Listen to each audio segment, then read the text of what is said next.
वालेकुम। आज का हमारा नेक्स्ट टॉपिक है मेथड ऑफ एसेक्सुअल रिप्रोडक्शन। यानी कि हम एसेक्सुअल रिप्रोडक्शन के डिफरेंट मेथड्स पढ़ेंगे, जिनके अंदर सबसे पहला binary fission. Binary word use करते हैं टू के लिए, और फिशन का मतलब होता है टूटना या डिवाइड होना। यानी इसके वर्ड से इसका मतलब समझ आ रहा है कि डिवीजन इनटू टू, यानी कि दो के अंदर तकसीम होना। ये एसेक्सुअल रिप्रोडक्शन की सबसे सिंपलेस्ट टाइप है। ये किन किन के अंदर होती है? प्रोक्रियोट्स के अंदर होती है, जिनके अंदर ज़्यादातर बैक्टीरिया होते हैं। यूनिसेलुलर यूक्रियोट्स जिनमें प्रोटोजोआ होते हैं, और कुछ इन्वर्टिब्रेट्स के अंदर होते हैं। हम स्टेप बाय स्टेप हम लोग पढ़ते जाएंगे कि इनके अंदर रिप्रोडक्शन होती कैसे है। सबसे पहले प्रोक्रियोट्स, जिनमें बैक्टीरिया थे।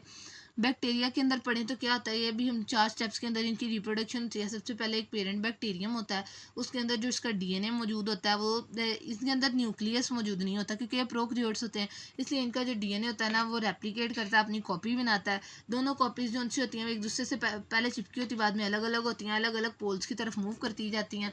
और दो सेल वॉल होती है, वो अंदर की तरफ इन्वेजिनेट करना शुरू होती है, धंसनी शुरू हो जाती है। साइटोप्लाज्म भी डिवाइड होता है। एट द एंड दो कॉपीज हमारे पास तैयार हो जाती हैं, जिनको हम कह सकते हैं कि दो डॉटर बैक्टीरियम तैयार हो चुकी हैं। ये दोबारा अपना पेरेंट के साइज़ का ग्रो करेंगे, और उसके बाद रिप्रोड्यूस करते जाएंगे। यूनिसेलुलर यूक्रियोट्स के अंदर बात करते हैं प्रोटोजोआ की, और प्रोटोजोआ में अमीबा की बात करते हैं। अमीबा के अंदर क्या होता है, या सेंटर में एक न्यूक्लियस मौजूद होता है। न्यूक्लियस सबसे पहले अपनी कॉपीज़ बनाता है, दो कॉपी बनता है, अपने आप को डिवाइड करता है दो दो के अंदर। ये दो जो उनसे न्यूक्लियस होते हैं, अलग अलग पोल की तरफ मूव करने लग जाते हैं। एक इस पोल की तरफ आ जाता है, एक इस पोल की तरफ। सेंटर से सेल वॉल जो उनसी होती है, वह इमेजिनेट करना शुरू कर देती है। एट द एंड दोनों जो एक पेरेंट अमीबा दो के अंदर डिवाइड हो जाता है, एक दोनों पार्ट के अंदर एक एक न्यूक्लियस चला जाता है। अमीबा की कोई स्पेसिफिक शेप नहीं होती, इस वजह से लाजमी नहीं है कि जैसा पेरेंट अमीबा की शेप है, वैसी की वैसी डॉटर अमीबा की शेप हो। थर्ड और लास्ट है प्लेनेरियन। प्लेनेरियन है हमारे पास इन्वर्टिब्रेट्स का ग्रुप में से आते हैं प्लेनेरियन।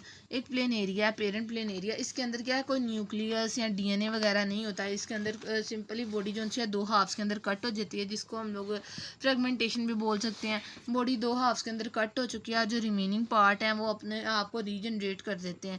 और ये सेक्सुअल रिप्रोडक्शन की यही खास बात है कि खुद ब खुद ही रिमेनिंग पार्ट्स रीजनरेट हो जाते हैं। तो ये था हमारा आज का टॉपिक। नेक्स्ट हम लोग एक सेक्सुअल रिप्रोडक्शन का दूसरा मेथड पढ़ेंगे।